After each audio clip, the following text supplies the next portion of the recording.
Iikot din ang mundo. Ito ang pahayag ni Congressman Paulo Duterte kaugnay ng inaasahan aniyang walang humpay na pag-atake ng mga kritiko laban sa pamilya Duterte ngayong 2026. Si Jason Rubrico magbabalita.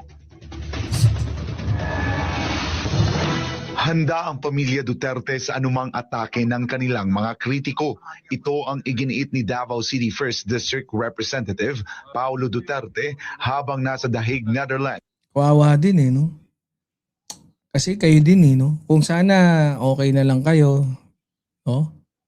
Nanahimik, hindi kayo masyadong nagmamadali. No, pero I think, isang paraan na rin yan para ma-expose talaga yung ugali ng yung tunay na kulay ng Duterte.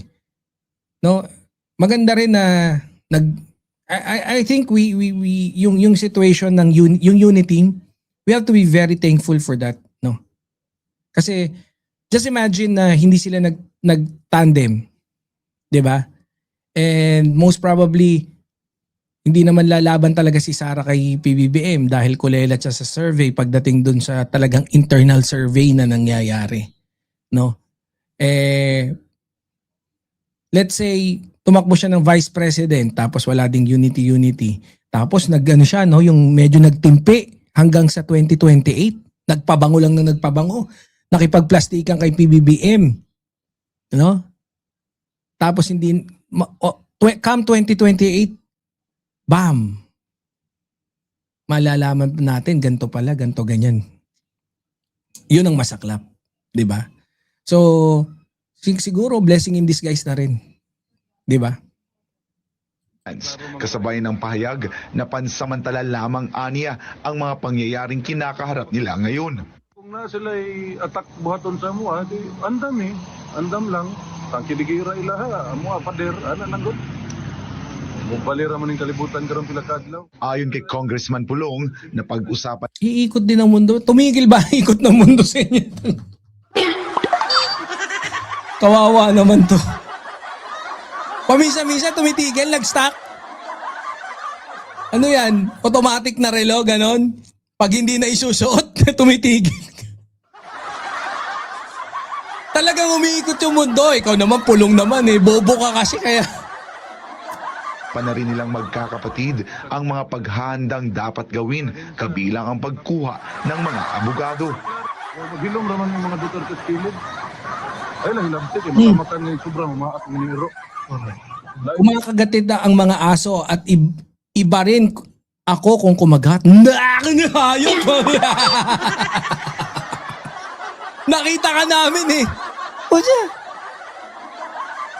Nakita ka na namin kumagat, sumaksak ka nga eh.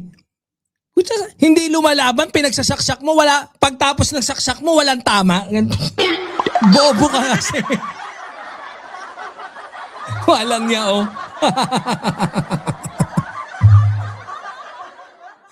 Walang niya. Nakita na namin yung kagat mo. Oh. Pucha, nakita na rin namin kumagat si Baste. Oh, talagang ang ingam. Suntukan na lang. Sabi ni, okay, call. Wag kami pinagloloko mo, Pulong. Tinalakay rin ng mambabatas ang nakaambang panibagong impeachment complaint laban kay Vice President Sara Duterte na ginagamit lang ng mga nais manatili sa posisyon para makapagnakaw. Basta makasugod na kagkawat, di lagi namundang. Kapag nagsimula ka ng magnakaw, hindi ka na titigil. Kaya ayaw din nilang matanggal sa puwet. O syempre, kaya nga kayo. Di ba? Sabi ni Digong. Eto, Pulong si Digong, mas gusto niya nga sanang patakbuhin si Bongo. Kasi naniniwala siya na mas kontrolado niya si Bongo kaysa sa anak niya na si Sara. Na kung saan ipinahamak siya papuntang dahig. Sabi bali-balita. Oh. Bakit gusto niya parang yun pa rin magtuloy? Pagkatapos nga eh. 'Di ba biruin mo, nasa dahig na, tapos Putya, uugod-ugod. Tapos sinasabi nyo may sakit. Tapos sabi nyo may long hair. Oh, pero pinatakbo nyo pa rin as mayor. Ngayon, mayor pa rin yun ha. Yung airpot mo, mayor ng Davao, di ba? Ganun kayo eh. Di po na sila gusto matanggal niya. Ang problema, ana, di gusto mo agi yung saktong proseso. Demokrasya man katong istoryahan. Di kahulat og election. Diba? Istoryahan ng impeachment, pabalik-balik na lang, recycle, bisag Anong pabalik-balik? Tineknikal nyo eh. Tineknikal nyo! Sabi ni Sara, ayun, maigi na rin ba na mag-impeachment ba at nang makapag-explain kami na kung ano talaga yung totoong nangyari dun sa ano namin. Sabing ganun. Pinag-aaralan na namin yan ng mga lawyers ko dito sa ano. Si Yusek po ang sasagot. Si Di ba sabi ganun? Tapos later on, mamalay-malayan natin, anak ng tipaklong.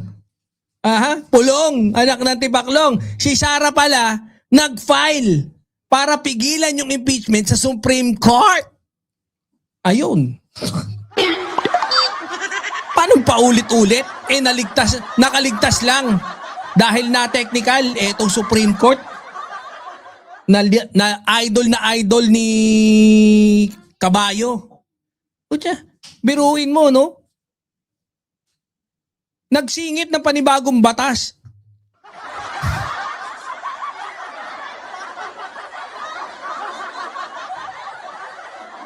Para ma-technical ang pungal. istorya na ang mga ahensya nga walay nahitabo ngayon ana. Giit pa ni Congressman Pulong Kutya, tsaka bakit tatay mo karton? Nasa likod eh. Tatay karton. Ha? Naknan teteng oh. mas dapat aniyang tutukan ang malinaw na isyu ng katiwalian sa gobyerno sa halip na paulit-ulit na impeachment laban sa Vice Presidente. Klaro sa tutubangan, trilyon ang gikawat, karon gidungagan og trilyon nga kawaton. May malinaw. Sige, bahala ka dyan. So, kamo mga Pilipino inyuhan na ng pagbuot, no? Ug okay ra sa inyo kawatan mo. Tsaka ba't, sino kausap ba neto?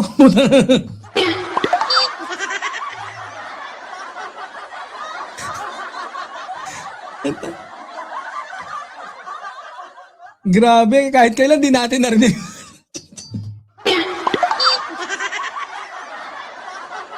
Kaya nga, nakakailang yung tatay niya karton eh, no? Pero in fairness, life size.